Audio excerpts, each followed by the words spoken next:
الفاتحة. أعوذ بالله من الشيطان الرجيم. بسم الله الرحمن الرحيم. الحمد لله رب العالمين الرحمن الرحيم مالك يوم الدين إياك نعبد وإياك نستعين اهدنا الصراط المستقيم وصراط الذين أنعمت عليهم غير المغضوب عليهم ولا الضالين آمين.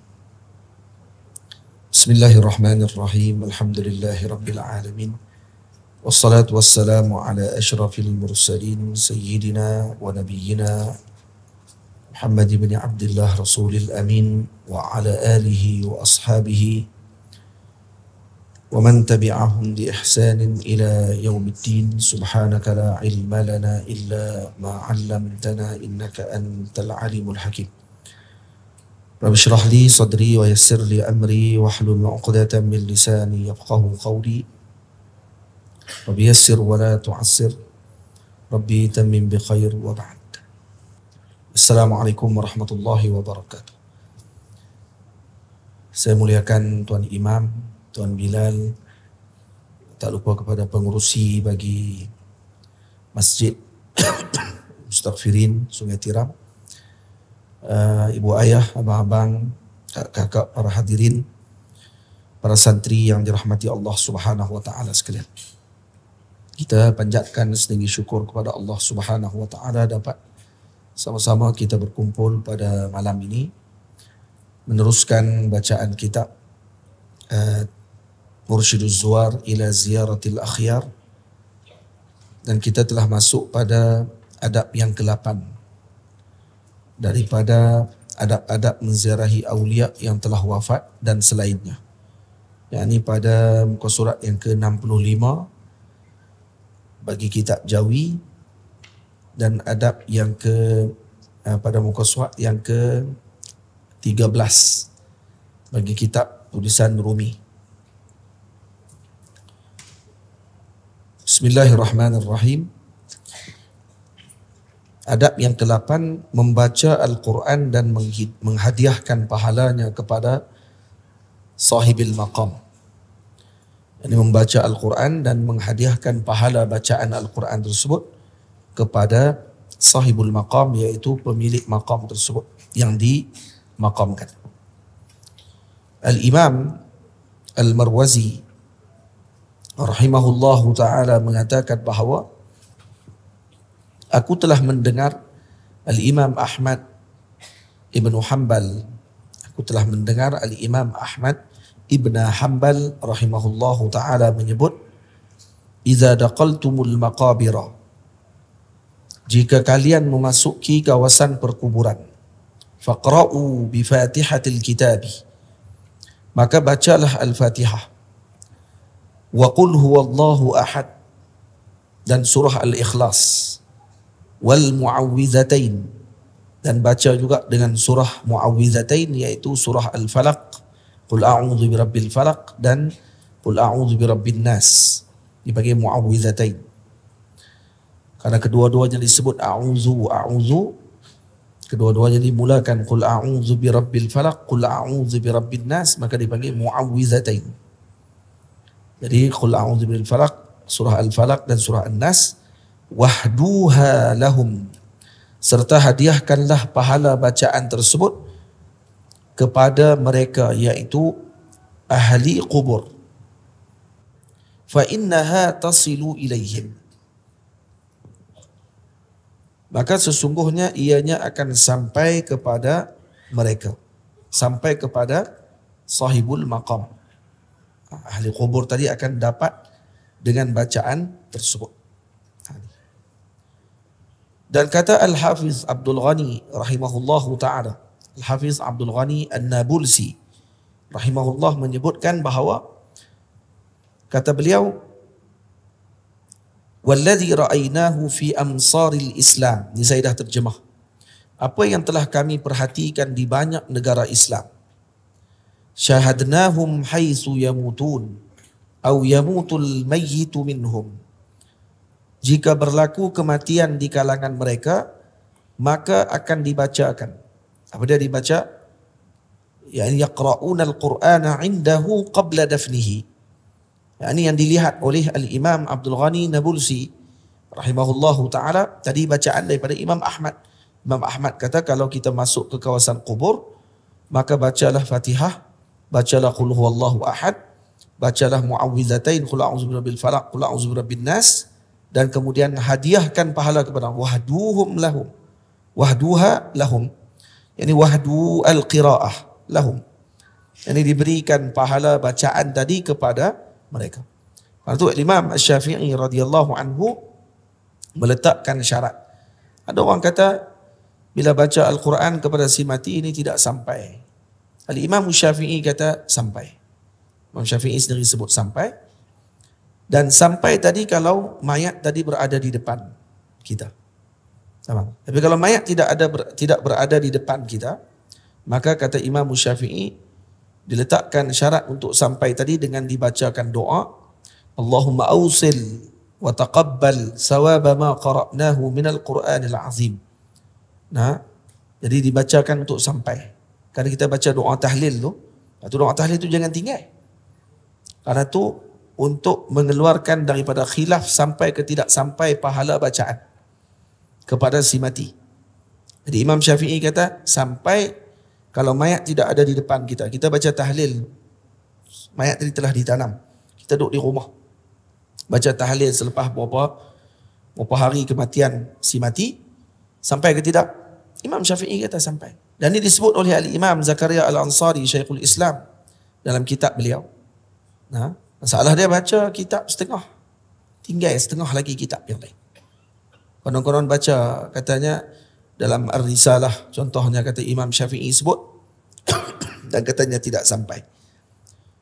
Nak baca kitab Imam Syafi'i kena tengok juga syarah daripada para ulama Syafi'iyah.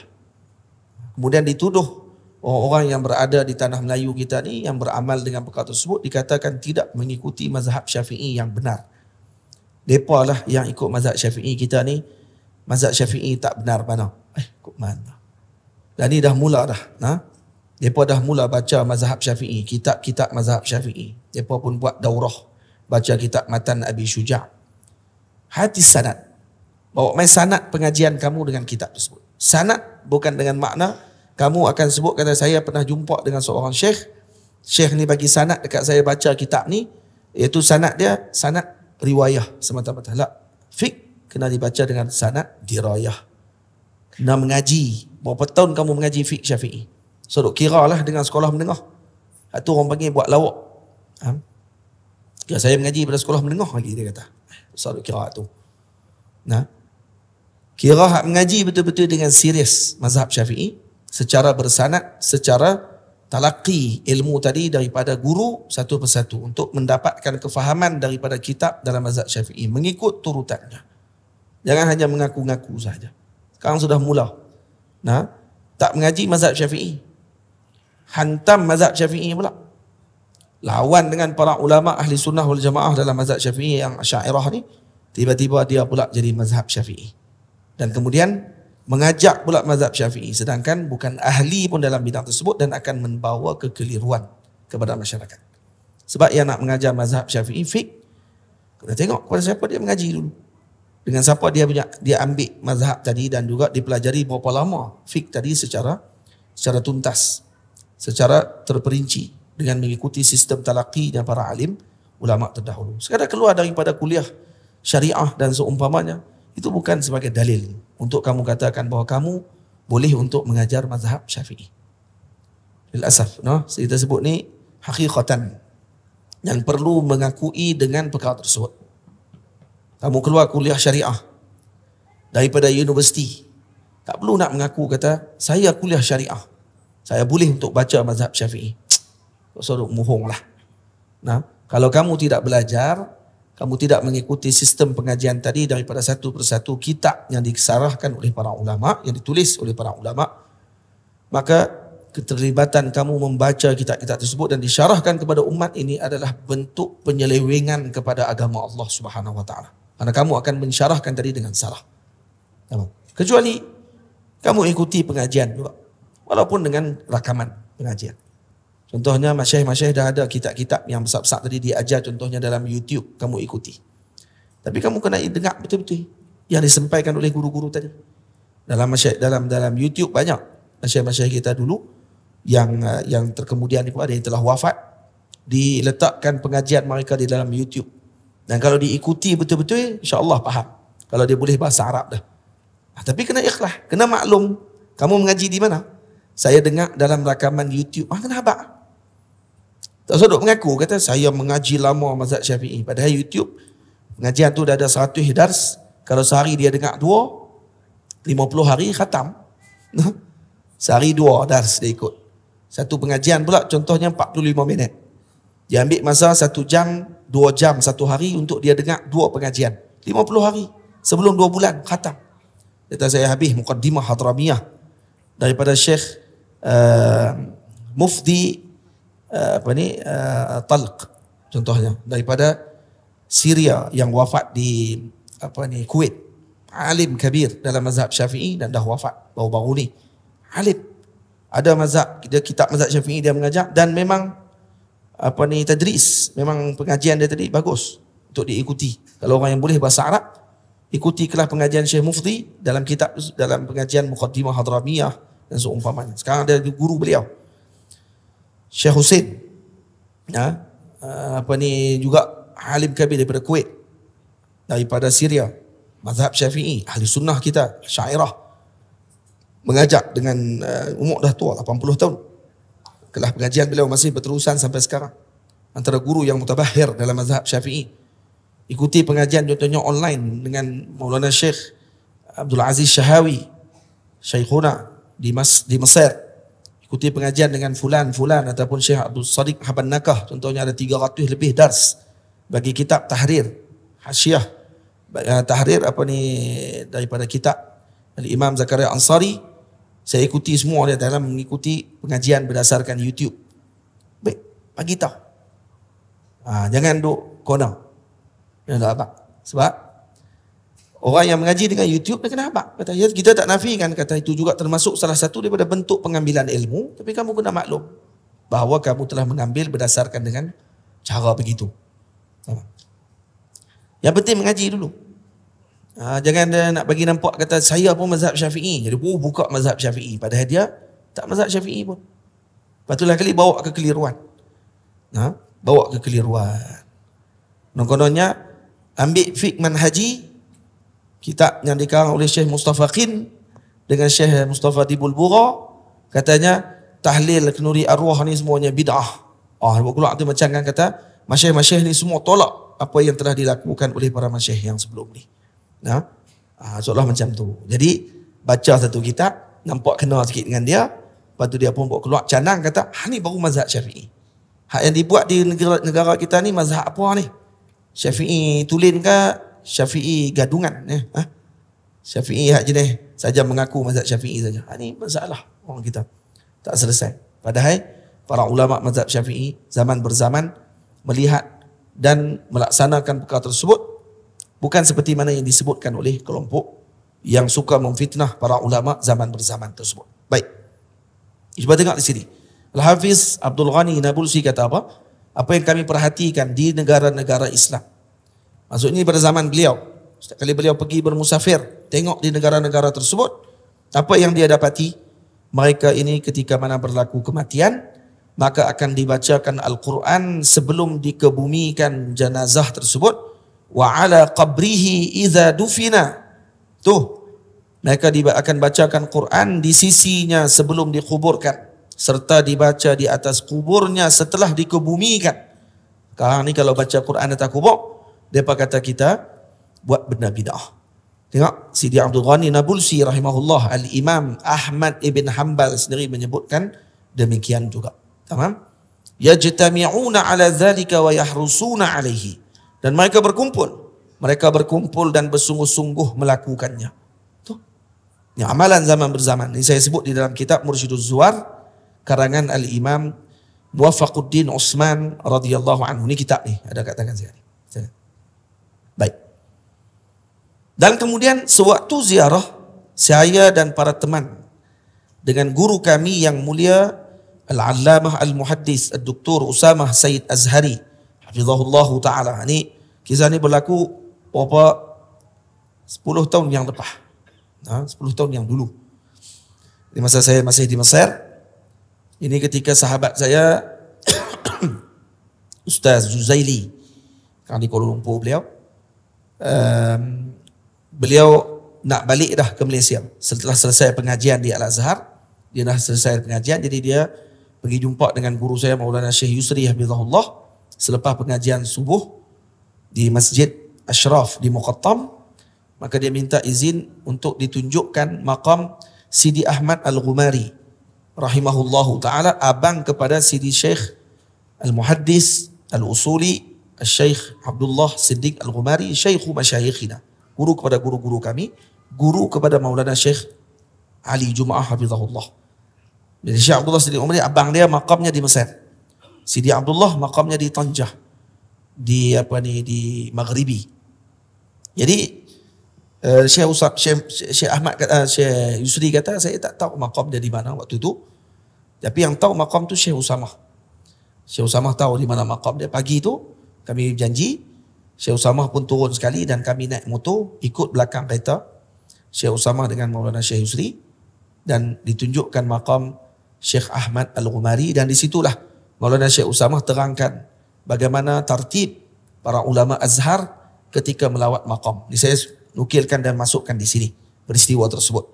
Jadi sewaktu ziarah saya dan para teman dengan guru kami yang mulia Al-Allamah Al-Muhaddis Dr. Usamah Said Azhari hafizahullahu ta'ala, dan Al-Allamah Al-Murabbi As-Sayyid tu patutnya As-Sayyid Usamah As-Sayyid, ada alif lam pada Sayyid tu, Usamah As-Sayyid Al-Azhari tambah alif lam, dan Allamah Al-Murabbi Al-Jarrah karena guru saya Maulana Syekh Yusri adalah pakar bedah.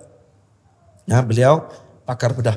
Dr. Yusri Rushdi Said Jabr Al-Hasani hafizahullahu ta'ala ke maqam Al-Imamul Hafiz Ahmad ibn Muhammad As-Siddiq Al-Ghumari rahimahullah di Qarafah. Ini di Qarafah, dekat dengan jalan nak pergi ke Al-Azhar. Jadi kami pergi ke situ. Syekhuna Usamah menceritakan bahawa di antara adab ketika menziarahi para awliya adalah dengan membacakan surah Al-Ikhlas sebanyak 11 kali. Ini kerana bilangannya ganjil dan ianya adalah bilangan yang disukai oleh Allah. Innallaha witrun yuhibbul witra. Tamam? Itu. Jadi ini 11 dibaca oleh para ulama Al-Azhar, dibaca 11. Sebahagian masyayikh membaca dengan 12. Karena untuk mencukupkan khataman Al-Quran. Tengok. Saya sebut di sini apa dia? Para ulama, awliya meletakkan kata sunat dibaca 11 kali. Namun Al-Imam Ahmad Al-Ghumari rahimahullah berpandangan bahawa sebaiknya dibacakan surah Al-Ikhlas sebanyak 12 kali bagi menyamai pahala khatam Al-Quran sebanyak 4 kali. Di dalam hadis disebut 3 kali bacaan Qul huwallahu ahad itu sama dengan 1 kali khataman Al-Quran. Jadi kalau dibaca 12 maka jadi 4 kali khatam. Jadi Sidi Ahmad Al-Ghumari memilih untuk dibaca 12 kali. Pandangan beliau waktu dia hidup. Lalu dinukilkan balik oleh Maulana Syekh Usamah sebagai menghormati sahibul maqam Sidi Ahmad Al-Ghumari, maka kata beliau disunatkan kita di sini baca 12 kali. Di maqam lain kita baca 11 kali. Tapi di maqam Sidi Ahmad Al-Ghumari, kerana beliau sendiri sebut pandangan tadi, baca 12 kali. Saya ke Banjarmasin, ke maqam Datu Kelampayan, iaitu Al-Allamah Al-Syekh Arsyad Al-Banjari rahimahullahu ta'ala, pengarang kitab Syekh Muhammad Arsyad Al-Banjari, pengarang kitab Sabil Al-Muhtadin. Dalam kitab Sabil Al-Muhtadin, dalam kitab di maqam beliau ditulis siapa yang lawat beliau sunat baca 13 kali Qul huwallah. Dia suruh baca 13. Jadi itu dengan wasiatnya beliau. Nanti kalau lawat maqam dia baca 13. Maka di maqam beliau secara khusus dibaca 13. Cuma saya tak masukkan di sini kerana ziarah saya tersebut berlaku selepas kitab ni keluar. Nanti insya-Allah kalau ada tambahan boleh ditambah pada notanya insya-Allah. Jadi maka kami melakukan sedemikian ketika di maqam beliau, yakni maqam Sidi Ahmad Al-Ghumari, bagi menghormati pandangan sahibul maqam beliau tersebut, iaitu sahibul maqam. Perbahasan berkenaan pahala bacaan Al-Quran kepada si mati, sama ada sampai atau tidak, memerlukan kepada perbahasan yang khusus dan bukanlah risalah ini tempat perbahasannya. Karena kitab ni saya bahas tentang adab-adab menziarahi. Karena kalau panjang lagi nanti, dia akan jadi sebahagian orang akan jadi bosan untuk melihat perkara tersebut, maka itu dibahas dalam kitab yang khusus yang lain. InsyaAllah ada rezeki peluang nanti kita akan baca. Tapi saya rasa saya pernah baca dah di sini. Dulu kah pernah baca kah? Kitab Rad Wahabi ada kah? Ada tak? Tak pernah baca no? Kita baca pula tu. Tak rot lama ni, rot pula. Yang tu ada dalil-dalilnya. Semua ada dalil-dalilnya sekali. Bagi kita tahu. Nah, baik. Tamah suara tak apa nak ada. Banyak musafir 2-3 minggu ni. Perbahasan berkenaan pahala bacaan Al-Quran kepada si mati. Bacalah tu. Semoga kita dikurniakan adab dengan para salihin serta mengikuti pandangan mereka berbanding mengikuti pandangan orang-orang jahil yang menafikannya. Tamam. Jadi ikut pandangan para awliya salihin. Mereka lebih mengetahui tentang perkara tersebut. Tamam. Dan banyak lagi cerita ni, semua saya tak masukkan secara penuh kerana nanti akan jadi panjang lebar. Ini disebutkan lagi. Al-Hafiz Abul Izz, Al-Hafiz Abul Izz Abdul Mughith Ibni Zuhair Al-Harbi, beliau mengatakan, bila mana terbunuhnya Qadi Syahid Abul Hasan Muhammad bin Muhammad bin Al-Farra Al-Baghdadi rahimahullah, ketika wafatnya terbunuh Sayyidina Qadi Syahid Abul Hasan Muhammad bin Muhammad ibn Al-Farra Al-Baghdadi, dikhatamkan di kuburnya pada hari tersebut 100 khataman Al-Quran. Dikhatamkan 100 khatam Al-Quran di maqam Sidi Abul Hasan Muhammad bin Muhammad ibn Al-Farra Al-Baghdadi. Dan ini tidak berlaku melainkan dengan bilangan yang ramai yang hadir. Maksudnya mereka bahagikan. Jadi 100 khataman tu boleh jadi ada 30 orang murid hadir, seorang dibagi satu juzuk, jadi 30 juzuk satu khatam. Kemudian ada 30 lagi orang pula, satu juzuk, 30 kali khatam. Maknanya 30 orang murid kali dengan 100. Maksudnya mungkin ada hadir pada hari tersebut, duduk di makam saja 300 orang. Boleh jadi. 300 orang duduk di kubur beliau, dibahagikan 30 orang, jadi 100 kumpulan, lalu dikhatamkan dengan 100 kali khataman. Kalau 100 kali dengan 1 kumpulan, 3,000 orang. Tamam? Dah 30 kali dengan 100 kumpulan. 1 kumpulan jadi 3,000 orang hadir. 3,000 duduk di makam tersebut mengkhatamkan Quran. Ini disebut. Dan disebutkan oleh Sidi Syekh Muwafaquddin Utsman radhiyallahu taala anhu. Sebab tu kalau kita tengok adat awliya ni berlaku sampai sekarang. Saya baru ni ke Indonesia. Dijemput ke majlis pembukaan kain penutup makam Sunan Kudus. Di Sunan Kudus ada di Kudus. Jawa Tengah. Jadi saya ke sana dijemput oleh pihak Menara Kudus 3 hari di sana, dan saya dijemput untuk berucap dalam majlis tersebut. Ada forum halaqah international berkenaan dengan majlis tersebut. Jadi saya katakan kepada mereka, rasa cemburu saya dengan orang-orang Indonesia, bagaimana mereka mengambil berat tentang makam-makam para awliya yang berada di tempat mereka, diziarahi, dilawati. Dan ada persoalan, seorang lelaki ni bangun daripada universiti, pensyarah. Dia bangkit, dia kata, saya nak tanya berkenaan dengan kami ni orang Indonesia lah, berkenaan dengan kesahihan cerita sejarah tentang Wali Songo. Karena masih tidak ada sumber yang pasti secara valid berkenaan dengan kisah-kisah para Wali Songo ni. Jadi Allahumma salli ala Sayyidina Muhammad, Macam mana kita nak tentukan perkara tersebut? Jadi pekat jawablah, kiai-kiai ramai. Ada yang hadir waktu tu Dr.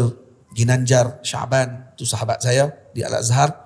Beliau salah seorang muarikh sekarang ni, dan kaji sejarah dan juga alim dalam bahagian tarikh di tanah Jawa dan juga tentang para ulama Melayu. Saya teringin nak jemput beliau nanti untuk hadir ke tanah tempat kita ni untuk bahas tentang hubungan keilmuan Melayu dengan tanah Jawa dulu. Kita buat seminar. Nanti insya-Allah bila tu tak tahulah. Tapi tak tahu lagi nanti. InsyaAllah kita akan susun nanti. Buat seminar tadi. Penting yang tu. Untuk tengok. Dan dia ada kitab yang dia karang berkenaan dengan tarajim ataupun biografi para ulama tanah Jawi. Dalam bahasa Arab dia tulis. Dia ada Kiai Ulil. Gus Ulil ni menantu kepada Gus Mus. Iaitu Kiai Mustafa Bishri. Alim kabir. Ni menantu beliau hadir. Kemudian ada lagi Dr. Profesor Nadir Shah daripada Australia, juga wakil daripada Nahdlatul Ulama. Ada 5 orang yang cakap pada malam tu, dan saya wakil daripada Malaysia, seorang lah yang orang luar yang ada. Hal ini semuanya Indonesia. Kemudian waktu tu mereka jawab, mereka kata ya masih lagi banyak lagi perselisihan tentang perkara tersebut dan tidak ada sumber yang valid. Saya kurang setuju dengan jawapan tu. Jadi saya jawab pula. Mereka bagi semua pekat jawab. Saya pun jawab. Saya kata masalah kita adalah kita sendiri tidak mengiktiraf sejarah kita. Itu masalah kita. Barat ketika dia nak tulis sejarah, dia pun ambil dengan sumber sekunder. Pergi tanya ke orang kampung. Tengok masyarakat keliling, dia tulis. Lepas ditulis, tulisan dia tadi jadi valid pula dah. Untuk dijadikan sebagai sumber. Contohnya kalau kita tulis buku sejarah, tulis nama seorang barat yang pernah tulis buku pasal tanah sejarah Melayu. Nama fulan, Frank, contoh apa Frank apa lah. Frank sekian tulis dalam buku dia kata. Oi, terus jadi valid waktu tu. Cuba sebut tengok. Pak Long ni sebut, mampu. Saya telah mendengar daripada seorang kampung, tapi kita tulis buku. Dan masyarakat ni dia ni ada kaitan dengan masyarakat di tempat tersebut. Pernah menceritakan sekian-sekian. Terus jadi tak valid. Padahal mereka pun dengar cerita daripada semua mulut juga. Biasanya. Sebelum sampai pun, mereka pun orang luar. Dan kadang-kadang dengan lukisan orang putih saja. Kita boleh ambil jadi sejarah. Lukisan dia aja lukis. Kita sendiri tak mengakui, saya kata. Itu masalah kita. Dan saya kata, lepas tu dia kata macam mana kita nak tentukan. Sahih ke tidak cerita tu. Kata. Sebab kadang-kadang cerita dia macam-macam mistik lah apa semua kali. Sungguh juga lah kan. Boleh sungguh kan mereka duk cerita. Hatta filem Indonesia pun keluar. Semua. Tauk pen jadi tebuan. Hak tu itu sebab. Tak tunjuk pula Sunan Kalijaga baca kitab apa. Wirid apa yang Sunan Kalijaga bawa. Tariqah apa yang dia bawa untuk ubah masyarakat Jawa. Dan seumpama. Yang disebarkan lebih kepada bentuk karamat dan seumpama. Kita kata tak ada masalah. Apa yang tu? Masalah dia tentang Wahabi tu je. Jadi saya kata penentuan kesahihan satu sejarah tak sama dengan penentuan kesahihan satu hadis. Dan ini 2 benda yang berbeza. Penentuan sahih bagi hadis lain. Penentuan sahih bagi sejarah dan tarikh ini lebih ringan. Dan disebut oleh Imam Ahmad. Imam Ahmad sendiri sebut dalam bab berkenaan dengan manaqib, biografi, pujian terhadap seorang, kami lebih ringan mengambilnya daripada kami melihat tentang hukum hakam hadis Nabi SAW. Baru ni saya tanya dekat Syekh Usamah, takkid balik. Cerita nak tanya takkid ni, waktu saya naik kereta dengan Syekh Usamah daripada Abang Sapam bawa, daripada Al-Ustaz, nak menuju ke Penang, mai ke Georgetown. Di dalam perjalanan tu, saya ambil peluang, tanya dekat Syekh. Waktu Syekh tengok Gunung Jerai. Sampai dekat gurun, Syekh tengok ke Gunung Jerai. Syekh tulis semua. Orang Syekh Usamah. Syekh tengok Gunung Jerai, dia tanya tu gunung apa tu? Dia tanya. Tu saya kata namanya Gunung Jerai. Syekh tulis. Gunung, jawab jenak tu dia kata. Saya pun Jim, Ya, Ra, Ya. Jirai. Ra, Alif, Ya. Macam Jiraya pula. Tu macam cerita Naruto tu. Kan? Jadi saya kata Jerai. Dia tulis. Dia kata Jerai. Jim, Ra, Alif, Ya. Jerai. Tulis macam tu saya kata. Saya pun tulis. Lepas tu, saya kata boleh cerita sikit pasal Gunung Jerai. Tu saya sebut kata Maulana, di Gunung Jerai ni dulu kata ada istana raja dulu di atas Gunung Jerai. Dan masih ada tapak di atas. Ini bukan cerita dongeng. Dia kata, gunung jerai pula. Puak ni memang puak gunung jerai. Aku sepak lagi berhati Wahabi. Nah. Puak ni sampai dia nak nafi sejarah, sampai tak kerti apa. Nah. Ada naik tu gunung jerai je, dia ingat kita duduk menurun atas gunung jerai. La ilaha illallah. Awak ada tak ada ekologi naik atas nu kan? Atas nu ada tapak istana. Di atas ada lagi tapak istana. Luar biasa. Pergi naik tengok. Atas. Ada lagi tangga-tangga pun duk ada lagi. Tapak dinding pun ada lagi. Ada sampai lah. Apa tak maksud tu? Saya kata ada tapak istana. Dan ada makam di atas tu. Makam Syekh Abdullah Khumairi, saya kata. Syekh Abdullah Khumairi. Kata Abdullah Khumairi katanya daripada Yaman. Dan beliau wafat pada tahun 591 Hijriah. Saya sebut 500. Sebetulan saya boleh ingat betul-betul benda tu sebab saya baru cakap di Indonesia ya. Saya pergi ceramah di Indonesia. Saya disuruh untuk bercakap tentang hubungan Jawa dengan tanah Melayu dari segi perkembangan Islam. Ada kaitan tak dengan wali-wali Songo? Saya disuruh bercakap dalam tu. Lebih kurang 20 minit je. Jadi saya ingat lagi lah kaitan Syekh Sultanul Ashiqin, Syekh Ismail di Pulau Besar. Bila Sunan Giri dengan Sunan Bonang pernah main mengaji dekat beliau di Pulau Besar. Dan juga Syekh Sanauddin, makamnya di Bukit Panau. Di Kelantan, yang di atas bukit di Kelantan, dan sebahagian kata Syekh Sanauddin ni makamnya dekat Pulau Besar, Melaka. Dan Syekh Sanauddin ni siapa? Ni saudara kepada Syekh Jumadil Kubra. Syekh Jumadil Kubra siapa? Syekh Jumadil Kubra adalah tok wan kepada wali-wali Songo. Di atas lagi. Jadi adiknya mai ke sini, abangnya ke Jawa. Jadi ada kaitan tak? Ada kaitan. Nak lari ikut mana? Faham? Jadi saya pun cerita tu, saya pun tak cerita lah kat Syekh tu. Waktu saya cerita di Jawa tu. Saat ni saya cerita kat Syekh, saya beritahu. Kata di atas tu ada makam Syekh Abdullah Khumairi. Saya tanya wafat bila? 591 Hijriah. 591 Hijriah saya kata. Al-Qadim. Lama saya kata. Rupanya Islam dah masuk ke sini lama. 500 Hijriah bermakna lebih kurang dalam 90 tahun selepas wafatnya Al-Imamul Ghazali. Imam Ghazali wafat 505 Hijriah. Syekh wafat 591 Hijriah. Dan saya pun sebut Syekh Abdullah Khumairi, keluarga Khumairi ini kata masih ada lagi di Syihir di Yaman. Ada lagi keluarga Khumairi katanya. Masih wujud sampai sekarang keluarga tu. Masya Allah. Kemudian saya kata ada lagi. Saya kata pernah dengar cerita. Allahu a'lam. Tepat ataupun tidak, tapi ada cerita yang disampaikan kata Sultan Al-Awliya Sayyidina Al-Syeikh Abdul Qadir Jilani rahimahullah pernah sampai di atas Gunung Jerai melawat makam Syekh Khumairi. Apa kata Syekh Usama? Syekh Usama tak ada. Dia tak kata gitu no. Sebab dia bukan Wahabi. Syekh kata apa? Masya Allah. Sebab apa? Sebab tarikh tak ada masalah. Dan kemungkinan untuk mereka datang ke tanah Melayu, apa masalahnya? Mustahil. Kalau dengan ashabul khutuah, jalan langkah, itu lagi Wahabi marah. Khutuah pula, dia kata. Langkah pula. Nabi pun pergi ke Mekah, dia kata, lalu jalan belakang, sembunyi dalam gua, keluar pula lepas 3 hari, baru pergi pula, nak kena bunuh. Mai kat mereka, jalan 2 tapak sampai. Kita kata, ni tengok. Al-mayyizah la taqtadil afdaliyah, kata ulama.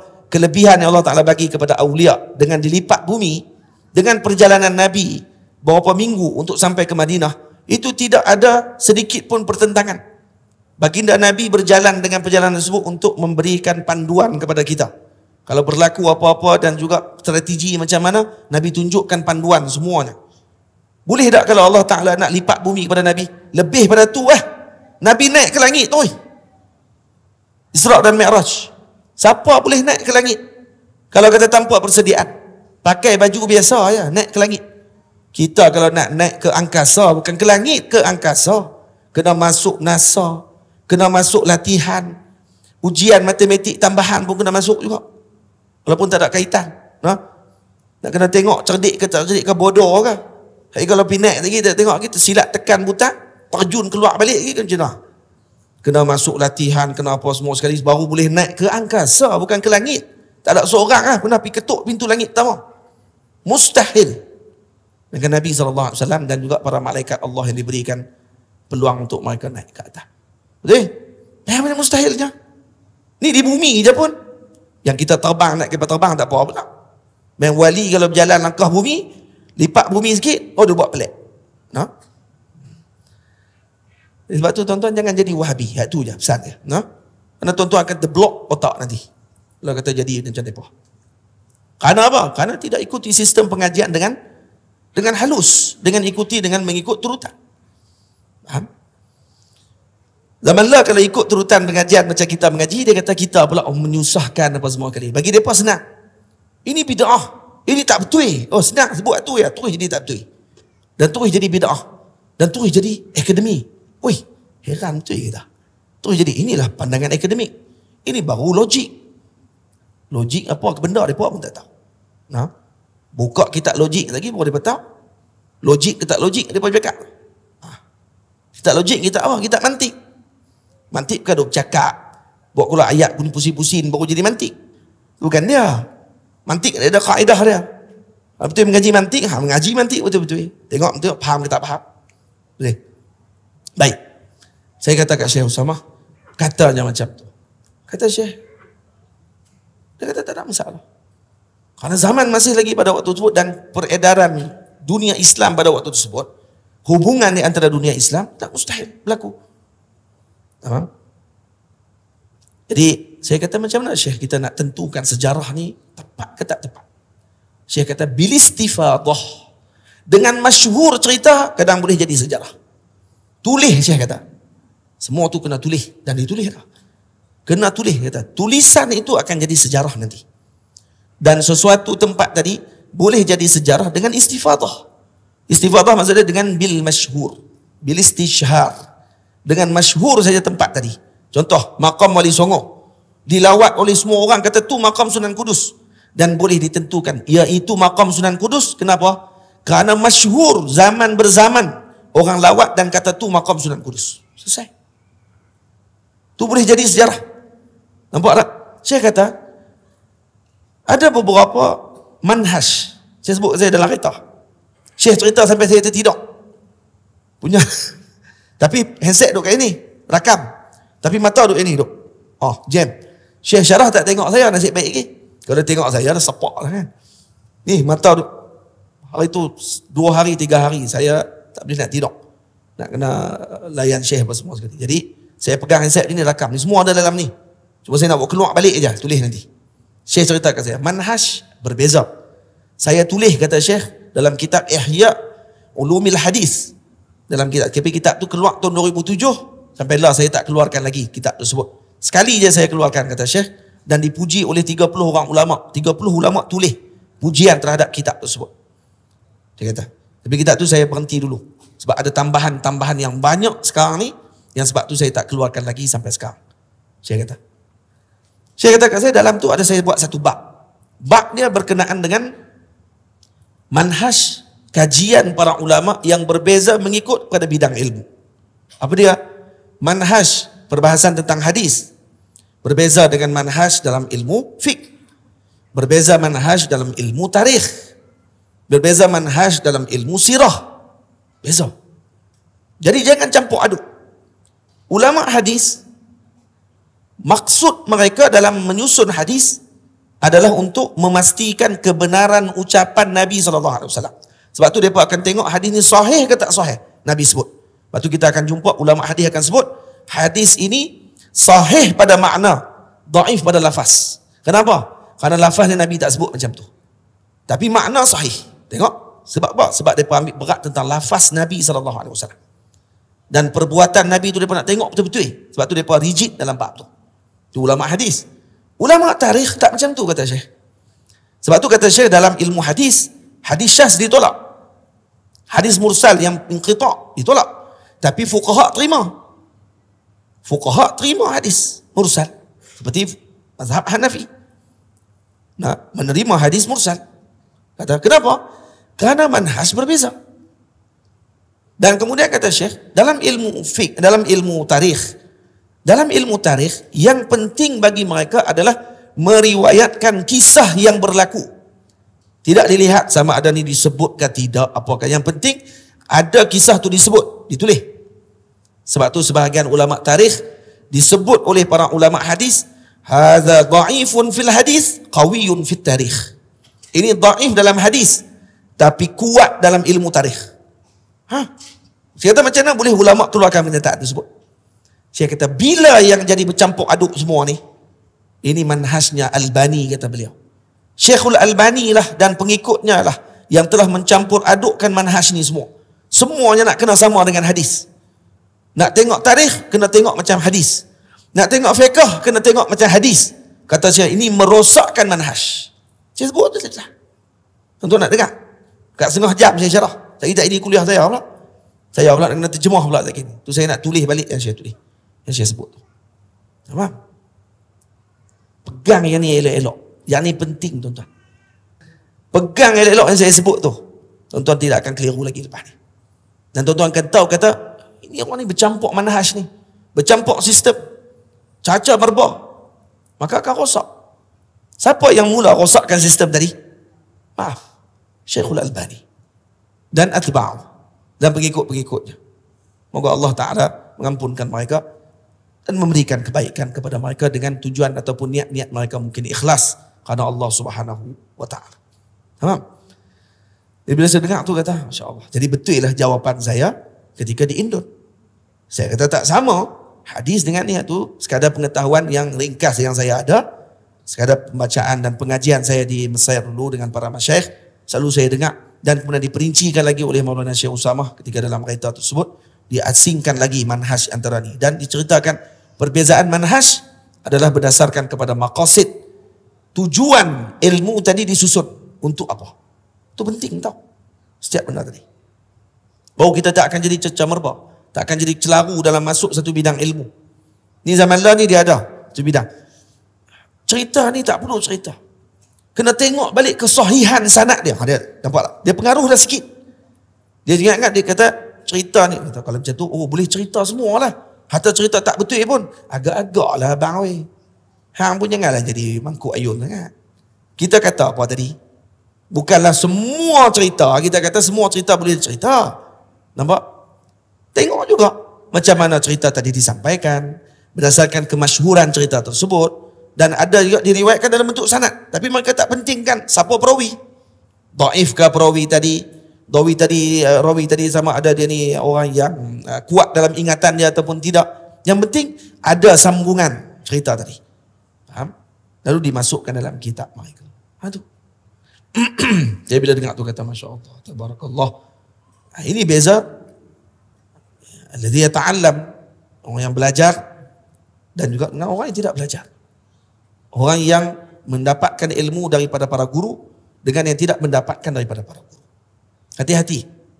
Hati-hati abang-abang, ayah-ayah semua ketika mana kita mendengar perbahasan tentang kau ini. Boleh? Baik. Macam saya kata, maqam para ulama kalau di Jawa dilawat, dibaca Quran. Nah, dan diziarahi selalu. Maqam di tempat kita. Allah. Nah, tutup guru. Masa hidup diingat. Masa wafat anak murid pun tak pergi lawat. Lepas tu kena ingat hubungan kita dengan para guru kita. Ya, walau kita tak melawat mereka secara setiap hari sekalipun, tapi ruh kita kena bersambung dengan mereka. Ingat saja hadiah Fatihah kepada guru kita. Ada rezeki masa sikit ni, kalau guru tadi jauh, ada sikit masa ambil masa pergi lawat. Kerana hidupnya mereka sama seperti, wafatnya mereka sama seperti hidupnya mereka. Masih hidup di sisi Allah Azza wa Jal. Kalau orang biasa pun kita pergi maqam mereka bagi salam. Nabi suruh bagi salam. Hatta dia orang biasa sekalipun. Assalamualaikum ya ahla diyaril mu'minin antum sabiqun nahnu insyaallahu bikum lahiqun. Kan kita baca bagi salam macam tu. Maknanya kepada seluruh ahli kubur. Apatah lagi awliya, wali yang ada dalam kawasan pemakaman tersebut. Dan tentulah mereka lebih hidup di sisi Allah. Kerana Allah sendiri sebut dalam Al-Quran, وَلَا تَحْسَبَنَّ الَّذِينَ قُتِلُوا فِي سَبِيلِ اللَّهِ أَمْوَاتٍ بَلْ أَحْيَاءٌ عِنْدَ رَبِّهِمْ يُرْزَقُونَ. Jangan kamu sangka yang mati di jalan Allah itu, mereka ini mati, bahkan mereka hidup di sisi Allah. Diberi rezeki oleh Allah. Hidup di sisi Allah. Kalau dihidup di sisi Allah, Di sisi makhluk Allah Ta'ala lebih utama untuk mereka hidup. Boleh faham? Itu. Jadi, moga kita dikurniakan adab dengan para salihin, serta mengikuti pandangan mereka berbanding mengikuti pandangan orang-orang jahil yang menafikannya. Tamam. Kemudian yang ke-9, mendoakan kepada sahibul maqam dengan kebaikan dan kesejahteraan. Nah, jadi kita doakan kebaikan dan kesejahteraan kepada sahibu al-maqam. Tamam. Lepas tu kata ulama, tengok, ada orang kata, bagus ke ni pergi lawat maqam, pergi baca Quran, ni boleh ke? Ni Syekh sebut di dalam hadis, dia sebut apa dia kata? Dia kata, dalam hadis Nabi SAW kata, Inna Allah Ta'ala nazara fi qulubil ibadi. Allah Ta'ala telah melihat ke dalam hati para hambanya. Fawajada qalba Muhammadin sallallahu alaihi wasallam khaira qulubil ibad. Dan Allah mendapati hati Nabi Muhammad adalah sebaik-baik hati hamba. Fastafahu li nafsihi. Maka Allah memilih Nabi sebagai kekasihnya. Wa ba'asahu bi risalati. Dan Allah mengutuskan Nabi dengan risalahnya. Thumma nazara qulubal ibadi ba'da qalbih. Kemudian Allah melihat pula kepada hati-hati hambanya yang lain daripada hati Nabi.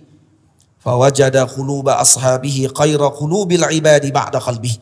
Maka Allah mendapati hati para sahabat adalah hati yang terbaik selepas hati Nabi sallallahu alaihi wasallam. Faja'alahum muzara'a nabiyyih. Maka Allah menjadikan para sahabat sebagai menterinya Nabi sallallahu alaihi wasallam, menteri-menteri Nabi. Yuqatiluna an dinih. Mereka mempertahankan agama Allah sehingga sanggup mengorbankan nyawa mereka. Apa kata Nabi lagi? Dalam hadis ni kata Zaid ibnu Abdullah, "Fama ra'ahul muslimuna hasanan fahuwa 'indallahi hasan." Mana-mana yang dilihat oleh golongan muslimin dipandang, dikeluarkan pandangan dan dilihat ianya baik, maka ianya baik di sisi Allah. Wa ma ra'ahul muslimuna sayyi'an fahuwa 'indallahi sayyi'un. Mana-mana yang dipandang oleh muslimin bagi benda itu tidak baik, maka Allah juga memandang itu tidak baik. Apa maknanya? Kalaulah zaman berzaman, Sidi Abdul Ghani Nabulsi sebut, kata orang berkumpul baca Quran di kubur. Dan ini berlaku pada setiap generasi. Maknanya setiap generasi memandang ini baik. Berkumpul membaca tahlil kepada si mati, ini dipandang baik. Fama ra'ahul muslimuna hasanan fahuwa 'indallahi hasan. Maka ia baik di sisi Allah. Dan kalau benda itu tidak dipandang baik oleh muslimin, boleh dikatakan kebanyakan orang muslimin kata, Wahabi ni tak bagus lah. Cukup tu, katakan. Wallahu a'lam. Boleh? Itu tak lebihnya sambung diri. Faham? Ha? Ada tak setuju? Setuju tak setuju? Biarkan saja. Ha? Boleh? Khutbah baru ni, sebut habis semua tapi dia berpadam lah katanya. Khutbah kot Kedah, dia kata, tapi dia kata silap berlaku sedikit, silap fahaman. Tapi hebat jugalah silap faham tu pun. Sebab boleh cetak tu yang boleh jadi silap faham tu, kita jadi heran tu. Tapi boleh cetak. Pergi tulis ajaran-ajaran sesat yang ada di negeri Kedah ataupun yang di tempat kita ni yang kita kena jauhi. Antaranya ajaran taslim, lagi ajaran apa lagi? Ajaran macam-macam lah. Syiah. Bagus, sebut. Kemudian tarikat Naqsyabandiyah, Khalidiyah tiba. Kali-kali tarikat keluar. Naqsyabandiyah, Khalidi. Sebut terus. Orang kata kemah. Wahabi haram tak sebut. Tu hebat. Jadi kita tahu Wahabi tak sebut. Hal lain dia sebut bukan main lagi. Tarikat Naqsyabandiyah, Khalidiyah tu. Pada tarikat tu tarikat yang muktabar. Tarikat yang muktabarah. Jadi kita kata kena reti juga. Nak reti juga untuk bahagian tersebut. Dia bukan ahli tariqah. Dia pandai nak komen tariqah. Ni pelik ni kita. Baik. Kemudian mendoakan kepada sahibul maqam dengan kebaikan dan kesejahteraan. Ini kerana doa daripada penziarah adalah seakan-akan hadiah istimewa kepada mereka. Para ulama mengatakan bahawa hadayal ahya'i lil amwat ad-du'a wal istighfar.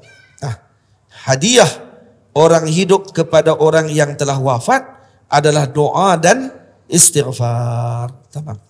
Ini doa dan istighfar itu adalah hadiah kepada si mati. Jadi kita jangan abaikan untuk berdoa kepada mereka. Tamam. Sebab tu kata ulama, kalau kamu melepasi ataupun melintasi kubur, fala tabkhal biqiraati ayatain. Jangan kamu kedekut untuk baca 2 ayat. Fa innaha sadaqatun sahlah. Karena ianya adalah sedekah yang senang. Tak payah bawa keluar duit. Lalu kubur, kita lalu kubur je nak lari. Kerana filem Melayu kan cerita kubur hantu. Nampak pula batu nisan pula cerakah betul. Oh, dia kata jeb. Jadi kalau kata lalu di kubur buat apa? Fala tabkhal. Jangan kita bakhil dengan ahli kubur. Baca Fatihah. Baca qul a'udzu birabbil falaq. Baca qul huwallahu ahad.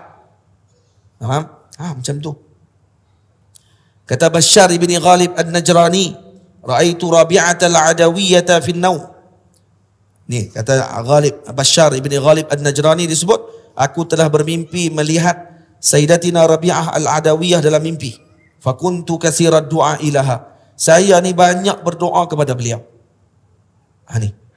Tuan-tuan, ni faedah kata ulama untuk dapat futuh dalam mengajak, mengaji dan seumpamanya. Jangan terlepas hadiah Fatihah kepada para guru kita.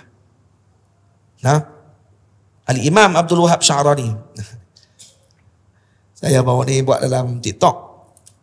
Tunjuklah cara Nabi makan ayam. Saya kata kalau Nabi makan ayam yang dekat dengan bahagian tulang, Nabi akan gigit terus. Gigit macam tu. Makan. Kata. Jadi bukan Nabi cubit. Nabi angkat gigit macam tu terus. Buat gitu. Ramai pakat tulis terima kasih banyak. Terima kasih banyak. Ada sekok pula masuk. Bila sekok tu dia maksudnya dia hayawan. Dia tidak natik. No? Dia masa dia kata apa? Terima kasihlah Syekh. Tapi mana hadisnya? Mana hadisnya? Mana riwayatnya? Khalas. Lepas tu saya buka lah TikTok, tengok keluar gambar menceritakan tentang hadis, duk share tentang hadis. Tapi adalah gambar beberapa orang tokoh-tokoh ada minat tu. Saya tahu lah, patut pun kan. Lepas tu ada pula tulis, ni kalau dia ni cerita kena tengok balik hadis tu, betul ke tak, tak tahu. Ni saya dah sebut tadi, Sidi Abdul Wahab Sya'rani sebut dalam kitab. Dalam kitab Lawaqih Anwar Qudusiyah, dan ada hadis dalam tu. Saya mula nak tulis tapi mula jadi rasa macam dengan budak-budak pula kalau tulis. Saya biarlah. Tidak nak tulis macam ni. Dia ada 2. Yang pertama tanya nak tahu, yang kedua buat pala tahu. Hak jenis buat pala tahu ni macam ni. Konon-konon buat konten video pasal hadis lah apa semua. Hak ni pun malah cari. Dan hak ni pun tak pernah dengar. Hadis dalam Sunan Tirmizi. Masih lagi dalam Kutubus Sittah. Karena Nabi SAW iza akala lahma nahsan disebut dalam hadis. Nabi ketika makan daging yang berhampiran dengan tulang, Nabi akan angkat gigit dengan bibirnya Nabi SAW. Nahsan disebut dalam hadis. Carilah apa ni pemalah ni. Nahsan Nabi makan, dan disyarahkan oleh Al-Imam Ali Khawas, guru kepada Sidi Abdul Wahab Sya'rani. Katanya sehingga makan ayam yang berhampiran dengan tulang ataupun daging yang besar itu Nabi akan kerak dulu dengan pisau, dan kemudian kalau bahagian tulang Nabi akan angkat dan gigit terus yang berhampiran dengan tulang. Ini sunnah Nabi SAW. Macam tu. Malah lepas tu biadab. Dia tak tahu orang tua lebih daripada dia lagi bercakap. Budak lagi. Tak ada hormat dengan orang tua. Dia ingat saya muda sangat kot. Tua juga lah pada dia. Asalnya saya beranak 20 tahun daripada budak tu kot. Maksudnya. Tak ada hormat. Ni apa dia ni? Ajaran apa ni dia ajar ni? Kamu sampai tak setuju dengan orang. Sampai ke semua benda yang orang cakap tu seolah kamu akan letak syok dalam hati kamu. Bila nak dapat futuh? Tak ada futuhnya kamu. Tak ada futuh. Murid yang begini akan tertutup hati dan ternafi daripada madat. Dan akan diletakkan dalam hati mereka ni virus, dan ini akan berterusan dengan anak cucu mereka, dan sehingga akhirnya akan menafikan semua kelebihan para ulama dan aulia, dan akhirnya mereka akan jadi orang yang bodoh sombong pada waktu tersebut. Na'udzubillah min dzalik. Jaga keluarga kita. Doa kepada Allah. Moga Allah lindung keluarga kita daripada kelompok tersebut dan dijadikan oleh Allah dengan demikian. Amin ya rabbal alamin. Amin Pak Long. Amin. Kau nak suruh jadi? Tak ingin jadi hayawan saja, ingin jadi natik. Nah, manusia ni dalam ilmu mantik disebut hayawanun natik. Nah, hayawanu an-natik. Apa dia hayawan? Bukan binatang, no? Hayawan ni maknanya jismun hassasun alladhi yataharrak bil iradah. Maksudnya jisim yang ada panca indera yang bergerak dengan kehendaknya. Ahlan wa sahlan. Ustaz Abdad. Itu makna hayawan. Bukan hayawan ni maksudnya binatang maksudnya. Hayawan dengan makna jismun hassas alladhi yataharrak bil iradah. Natik dengan makna zu aql, yang berakal. Jadi kita kata tadi, ni hak jenis ni dia hayawan saja. Ada panca indera tapi tak ada akal. Faham? Kalau faham mantiknya itulah. Mudah mengaji. Baik. Sikit lagi saya baca masyayikh para ulama dulu. Al-Imam Abdul Wahab Sya'rani sebut, kalau kita baca kitab para ulama, nak dapat futuh ni. Antaranya, jangan lupa hadiah Fatihah kepada ulama yang kita baca kitab tersebut. Kalau kita nak baca kitab para mana-mana ulama atau yang masih hidup atau yang telah wafat, kita nak baca kitab dia, hadiah Fatihah kepada dia dulu. Pengarang kitab tu. Siapa pengarang dia? Hadiah Fatihah. Yang kedua, bila kita nak tutup kitab tersebut, kita nak berhenti. Kita nak pergi tandah contohnya. Kita kata apa? Sidi Abdul Wahab Sya'rani ajak baca Dustur ya Sayyidi. Dustur ya Sayyidi. Dustur tu apa dia makna dia? Maknanya istazin ya Sayyidi. Saya minta izin untuk saya tutup sebentar kitab ini untuk saya ke tandas. Panjang tu panjang lah. Kalau pendek tu tulis Dustur ya Sayyidi. Sebut macam tu. Dal sin ta waw ra. Dustur. Dustur maknanya apa dia? Istazin. Itu dalam bahasa Parsi. Dengan maksud minta izin. Wahai tuanku, untuk saya berhenti sekejap. Pergi uruskan urusan saya. Insya Allah, kata ulama, yang mengamalkan adab ini akan diberi futuh oleh Allah dalam ilmu. Beri futuh. Hadza mujarrad. Sungguh. Mau banyak kitab para ulama kita baca tak jelas. Tapi kerana Al-Fatihah yang kita hadiahkan kepada mereka, diberikan oleh Allah dengan kejelasan selepas itu. Saya kalau baca kitab, kalau di Mesir dulu, kalau saya baca kitab Sidi Al-Imam Abil Barakat Ahmad Ad-Dardir rahimahullah, malam saya nak mengajak di Ruak Jawi, saya akan bila bermurajaah tengok ada sikit yang tersangkut, tak apa nak faham, maka saya akan esok malam tu nak mengajak, siang tu saya akan pergi ke makam beliau. Pergi di makam beliau, hadiah Fatihah, hadiah Qul Huwallahu Ahad 11 kali, baca doa, balik baca, faham insya-Allah. Faham. Dan bahasa hidup di Malaysia ni tapi tak boleh lah. Jadi hadiah Fatihah setiap kali baca kitab beliau. Dan hadiah Fatihah kepada para awliya Allah Ta'ala, beri futuh oleh Allah, jangan bimbang. Allah akan bagi futuh. Dan seperti air yang mengalir dalam kepala ni, untuk keluar apa yang diberi ilham oleh Allah untuk memahami kalamnya yang disebut di dalam kitab-kitab tersebut. Kita jangan tinggal dalam tradisi Islam kita yang tu ada. Hubungan kita dengan para awliya yang telah meninggal, yang masih hidup, masih ada. Tak akan terputus benda tu. Kecuali datang virus dalam kepala ni yang duk ajak suruh kita putus dengan mereka. Putus hubungan kita dengan mereka, seolah kita putus hubungan dengan ayah kita dalam nasab. Karena mereka adalah ayah kita dalam sanad ilmu. Sambung. Nanti dia akan sambung sampai kepada kefahaman tersebut. Dia ada karan sambungan tadi. Itu jangan main-main dengan sanad keilmuan. Jadi, ini disebut. Aku selalu baca Fatihah dan doa kepada Al-Imam Sayyidatina Rabi'ah Adawiyah. Faqalat, dalam mimpi tadi, maka Rabi'ah Adawiyah kata apa? Ya Bashar ibn Ghalib, ra'aitu hadayaka ta'tina ala athbaqin min nur. Saya melihat hadiah-hadiah kamu yang kamu selalu doa kat kami itu datang dalam bekas talam yang diperbuat daripada cahaya. Mukhammaratan bimadadilil harir. Ditutupi pula dengan kain penutup yang diperbuat daripada sutra, daripada syurga. Qultu wa kaifa dhalik? Maka aku, yakni Sayyidina Bashar kata, bagaimana begitu wahai Sayyidatina Rabi'ah Adawiyah? Qalat, kata beliau, hakaza du'aul mu'minin al-ahya.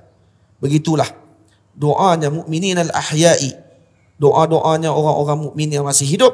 Idza da'u lil mauta yu'ta bihi ila al-mayyiti ala atbaqin min nur.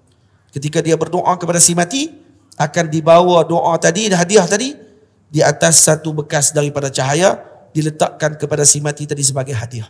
Bayang kita baca ke ayah kita tiap-tiap hari. Bayang kita baca hadiah dan doa kepada ayah kita setiap minggu. Macam mana pahala tadi sampai? Kalau orang tadi menafikan, nanti dia akan menyesal di akhirat nanti. Dia akan menyesal waktu mati nanti. Anak-anak murid dia pesan kata jangan duk baca. Kemah dia. Lah kali tengok jiran dapat. Orang biasa ya di kampung dulu. Tapi tiap-tiap minggu ada atbaq min nur datang dekat dia. Kata, hai banyak pahala, banyak tu hadiah. Siapa duk bagi? Anak saya baca doa. Saya dulu duk ajak ke orang jangan duk baca. Bid'ah dalalah finnar semua tu.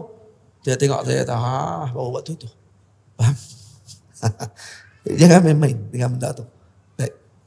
Fa yuqalu lahu hadhi hadiyatu fulan. Disebut kata ini hadiah daripada fulan. Faham? Banyak cerita dia lagi ni, tapi kita tak mau cerita panjang. Cerita dia sikit lagi. Membanyakkan salawat kepada baginda Nabi SAW ketika berada di perkuburan. Ini salah satu lagi. Telah diriwayatkan bahawa seorang ibu telah datang bertemu Al-Imam Al-Hasanul Basri. Lalu berkata, wahai Imam, sesungguhnya anak perempuanku telah wafat dan saya ingin sekali melihatnya. Bolehkah kamu ajarkan kepada saya selawat yang boleh dilaksanakan agar dapat melihatnya? Cuma tak dinyatakan dalam kitab. Selawat apa yang dibacakan untuk melihat si mati? Maksudnya ada amalan para ulama dulu, baca selawat untuk tengok si mati itu macam mana keadaan dia. Maksudnya ilmu tu ada pada Sayyidina Imam Hasanul Basri, tapi tak diceritakan oleh Sayyidina Al-Imam Muwafaquddin dalam kitab ni. Cuma diminta saja untuk tahu selawat tu. Maka Imam Hasanul Basri rahimahullah mengajarkan perempuan tersebut dengan selawat yang boleh menyebabkan dia dapat melihat anaknya. Anak dia mati dah. Ibu tersebut dapat melihat anaknya dalam keadaan memakai pakaian yang berwarna hitam serta dibakar teruk, dan pada tengkuknya terdapat gelungan besi yang memasuk jadi pasuk dekat tengkuk dia. Pada dia beramal dengan selawat tadi, nampak. Ibu tersebut sangat gemetar serta bimbang setelah melihat keadaan anaknya, lalu mengkhabarkannya kepada Imam Hasanul Basri rahimahullah ta'ala.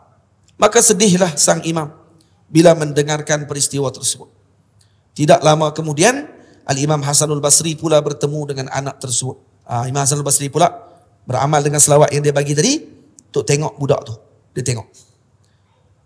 Dan kemudian tapi dilihat keadaannya telah berubah. Beliau ditempatkan di dalam syurga Allah Ta'ala serta dipakaikan dengan pakaian sutra dan di kepalanya terdapat mahkota. Budak perempuan tu balik. Gadis tersebut berkata, wahai syekh, adakah kamu mengenalku? Wahai tuan guru, wahai imam, kamu kenal aku? Imam menjawab, tidak. Katanya, akulah anak perempuan kamu kepada ibu yang bertemu denganmu, yang telah engkau ajarkan kepadanya selawat sehingga dia boleh bertemu dan melihatku di dalam mimpi. Maka imam bertanya, bagaimana keadaanmu boleh berubah? Jawab gadis tersebut, pada suatu hari seorang pemuda telah melalui kawasan ini, lalu dia berselawat kepada baginda Nabi SAW. Sedang pada waktu tersebut terdapat 550 orang yang sedang diazab di dalam kubur, di perkuburan tersebut. Maka tiba-tiba terdengar suara menyebut, hentikan azab ke atas mereka dengan berkat salawat kepada baginda Nabi SAW. Kisah ini telah disebutkan oleh Imam Muwafaquddin rahimahullah di dalam kitabnya Mursyiduz Zuwar. Dalam kitab ni muka surat 59 ni ada diceritakan kisah tersebut. Jadi doa kepada si mati manfaat. Kalau tidak kita tak baca doa kepada si mati ketika mana dalam sembahyang. Kan kita baca. Tidak. Allahumma ighfir lil muslimina wal muslimat. Itu semua kan. Kita baca semua dalam doa, dalam doa apa ni, orang panggil apa? Allahumma salli ala sayyidina Muhammad, doa ketika sembahyang mayat. Ataupun waktu ketika solat sembahyang mayat tu kita akan baca doa kepada si mati. Kalau doa tidak bermanfaat, dan hanya bermanfaat hanya daripada anak yang soleh sahaja, maka buat apa baca doa dalam sembahyang mayat? Ini kata Maulana Syekh Muhammad Ibrahim Abdul Ba'is Al-Kittani hafizahullahu ta'ala. Kata beliau, antara dalil kuat kenapa kita boleh baca kepada si mati tu mayat-mayat baca doa. Kalau kata mayat-mayat apa faedah baca doa? Kita bukan baca kat si mati, itu baca kat siapa? Baca kat tu imam. Ada faedah. Kalau berkata Nabi, takkan Nabi nak ajak benda tak ada faedah? Boleh? Ada banyak lagi doa. Doa-doa yang lain. Apa ni yang kita baca, doa ketika nak pergi ke masjid. Doa ketika nak keluar daripada rumah, ada doa kan? Apa dia doa dia? Allahumma bihaqqis sa'ilina alaik. Ya Allah, dengan hak orang-orang yang meminta kepadamu, ya Allah. Baik siapa yang meminta? Umum. Sama ada yang meminta tadi masih hidup atau meminta tadi telah mati. Itu kan kita bertawassul tu. Bertawassul dalam doa tu diajar oleh Nabi SAW. Hadisnya sahih. Lepas tu jangan jadi Wahabi. Kita kata terlekat habis semua. Terblok. Tak arti nak mengaji apa. Berlambat-lambat hadis Nabi dalam hadis. Ayat Quran jelas-jelas.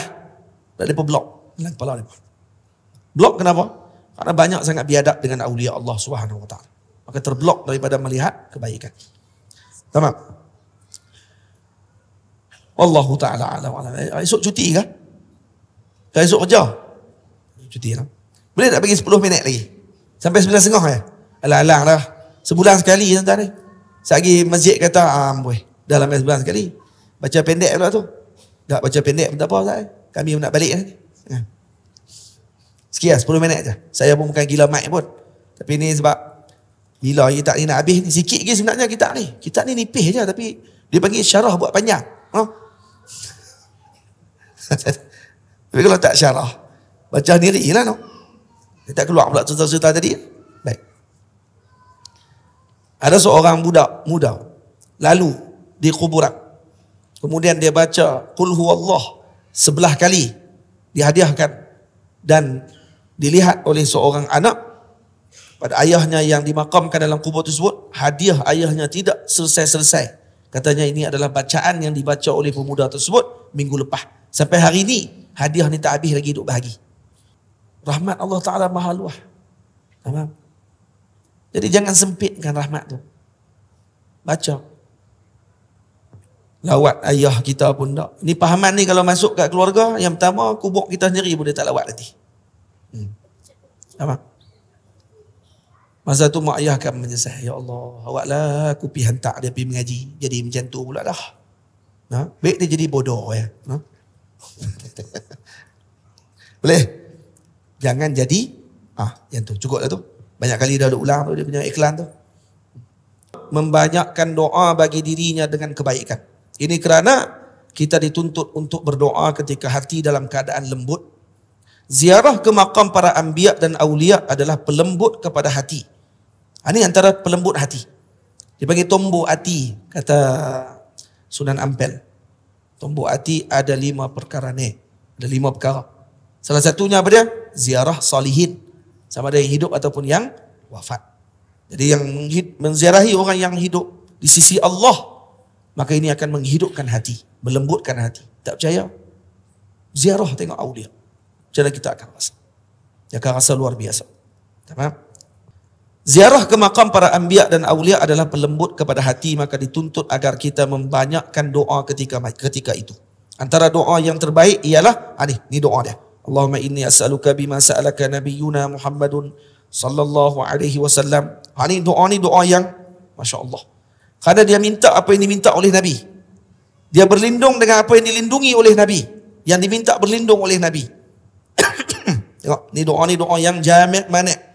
Allahumma inni as'aluka bima sa'alaka nabiyyuna Muhammadun sallallahu alaihi wasallam. Ya Allah, kami memohon kepadamu dengan apa yang dimohon oleh nabimu. Allah, habis dan kami memohon perlindungan daripadamu denganmu, dengan apa yang dimohon perlindungan dengannya oleh nabimu. Oh, habis, selesai. Ini doa yang terbaik kalau kita nak doa. Dan doa lain yang didoa oleh Imam Atha As-Sulami. Nah, dia jangan baca silap, kita baca Atha Salma pula. Atha As-Sulami. Baris tu. Allahumma arham ghurbati fid dunia.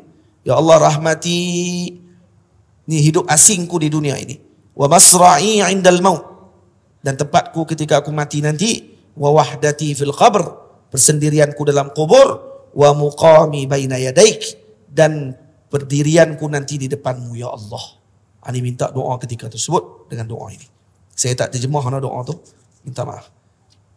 Kemudian yang kedua belah, menyebutkan kebaikan serta menceritakan kemuliaan sahibul maqam ketika berada di sisi maqamnya. Yang ini dilakukan untuk melahirkan perasaan cinta kepada sahibul maqam. Dan beliau mendengar orang yang melawat beliau tadi dikenali binnya sekali. Beza ketika dia hidup. Waktu hidup mungkin dia tak kenal kita. Dia kena tanya nama. Tapi orang yang telah wafat, alamnya berbeza. Dia akan kenal kita sekali dengan bin kita. Mai daripada mana tak hidup abad. Akan kenal kita. Jadi sebab tu yang melawat maqam para awliya, para salih, apatah lagi para nabi, apatah lagi sayyidil wujud, Nabi kita Muhammad sallallahu alaihi wasallam, baginda akan kenal seorang-seorang yang lawat baginda Rasul. Ulama-ulama akan kenal seorang-seorang yang melawat para ulama tersebut. Kenal. Jangan mimpi. Saya masa di Mesir, pernah sekali guru saya, guru-guru kami, contohnya Syekh Fahmi Zamzam rahimahullah, pernah sebut kata kalau nak jadi alim, baca kitab Imam Syafi'i atau mazhab Imam Syafi'i dekat dengan maqam Imam Syafi'i. Jadi saya pun ambillah peluang tu sekali dengan kawan saya, Pak Ndok, Ustaz Akmal, kami duduk sana lagi tu. Kawan saya ni duduk di Tonto. Di Demai ke KL, saya kata kita minggu ni kita pergi ni bah. Kita pergi ke maqam Imam Syafi'i, baca kitab Risalah Imam Syafi'i. Kitab Risalah. Surat baik, hak yang cetakan lama tu, lebih kurang 600 muka surat. Baca lambat. Baca lambat pula. Saya pergi dengan pakai jubah 2 lapis dengan sorban. Duduk kat depan maqam. Nasi tak bawa, apa pun tak bawa. Pergi duduk depan maqam tu mula pukul 10 pagi, kami balik 10 malam. Habis setengah kitab. 300 muka surat baca. Berhenti semayang. Tapi ajaibnya tuan-tuan yang dirahmati Allah, setiap kali waktu makan, tengah hari lapar ada orang yang hantar nasi, ada kan daging, dengan roti kali dengan ayak oren. Ayak kotak oren. Kali dengan ayak mineral, letak kat tepi. Nah, makan 2 orang. Masya Allah. Makan. Habis makan lagi, petang pula, rasa lapar pula. Mai pula, buah, roti, biskut, berlambak-lambak. Tak payah keluar, duduk kat depan tu je. Kata ulama, kalau kita pergi ke maqam para awliya, dijamu macam tu, yang menjamu adalah sahibul maqam. Al-Imam Syafi'i radhiyallahu anhu sendiri yang jamu pada waktu tersebut diberi ilham kepada orang yang ada di keliling tu untuk mai tengok kami. Hak duduk dalam maqam ni duduk baca. Saya kata, betul ke yang disebut jadi? Saya pergi ke maqam Ibnu Sayyidin Nas. Waktu tu tak elok lagi maqam beliau, sebelah maqam Imam Ibni Abi Jamrah. Dekat dengan maqam Al-Imam Ibnu Athaillah. Kawasan tu kalau kata waktu petang-petang orang tak pandai nak pergi sebab apa, takut kena rompak kawasan tu. Tunggu tu kat bukit, kat Muqattam. Jadi saya pun pergi sebelum Jumaat. Orang tak ada. Saya pergi baca kitab Nurul Yaqin, Nurul Uyun. Mukhtasar Nurul Uyun, saya pergi baca. Karangan Ibnu Sayyidin Nas. Waktu tu tak boleh masuk dalam maqam. Kena duduk kat pintu pagar dia. Saya pergi duduk masuk dalam kawasan siri Ibnu Abi Jamrah. Pergi duduk kat tepi pagar dia, duduk baca. Baca, tengah baca. Setengah kitab baca. Baru baca setengah kitab. Tak sebenar-benar mai. Ada orang mai. Tak buah 5, nasi, daging, ayak oren. Kata ada mai juga. Mai bagi juga. Jamu lagi makan, insya-Allah. Ini saya yakin betul. Kata benda ni adalah yang dijamu oleh sahibul maqam itu sendiri. Sahibul maqam jamu. Dan maksudnya moga-moga dia redha dan dia seronok kita mai. Dibaca kitab di depan dia dan dikhatamkan kitab di depan dia. Dan kami baca setengah tu dan kemudian tak sambung dah baca. Kemudian Beberapa tahun selepas tu, saya pernah minta kepada guru saya Syekh Ahmad Mamduh. Waktu Syekh Ahmad Mamduh pakai jubah dia, saya kata, saya bisik kat Syekh, saya kata, Maulana, saya nak jubah Syekh, boleh tak? Nak jubah. Sebut depan Arab. Arab kata, oh kami pun nak juga kalau macam tu. Kahang seorang. Tu Syekh Ahmad tarik saya. Minta depan orang. Saya kata, minta depan orang, habislah jubah aku. Syekh kata, insyaAllah. Ada rezeki nanti aku akan bagi. Malah lebih baik daripada jubah aku, kata Syekh. InsyaAllah. Kemudian saya talk dengan Syekh pada waktu tu, saya nak balik cuti. Dan Syekh kata, ada nak baca kitab apa-apa tak? Saya kata, saya nak baca kitab Mata Nabi Syuja'. Saya kata, baca depan Imam Syafi'i. Kita baca. 2 kali baca. Khatam depan Imam Syafi'i. Mata Nabi Syuja'. Dia baca, Syekh baca. Dan kami dengar. Ramailah yang hadir. Di depan maqam Imam Syafi'i. Bacaan kali pertama setengah kitab. Baca kali yang kedua, khatam kitab. Bila minggu selepas tu. Dan waktu tu Syekh tarik saya. Syekh kata, yang kamu minta hari tu, ni saya buat main hadiah kepada kamu. Nah, jubah ni. Saya pun ambil jubah, Masya Allah. Jubah luar tu. Jubah Azhar Kakula. Saya pun tengok, Syekh kata, kamu tahu jubah siapa ni? Saya tak tahu.